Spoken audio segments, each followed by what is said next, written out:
பண்ணும் கர்த்தர் உன்னோடு இருக்கின்றார். உன்னை பேர் சொல்லி அழைக்கும் கர்த்தர் உன்னை கடைசி வரை நடத்தி செல்வார். உன் காரியத்தை வாய்க்க பண்ணும் கர்த்தர் உன்னோடு இருக்கின்றார்.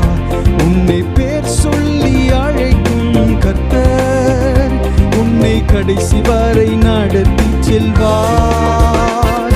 உன் காரியம் வாய்க்கும் கர்த்தர் நேரத்தில் கர்த்தரால் காரியம் வாய்க்கும். உன் காரியம் வாய்க்கும் கர்த்தர் நேரத்தில் கர்த்தர்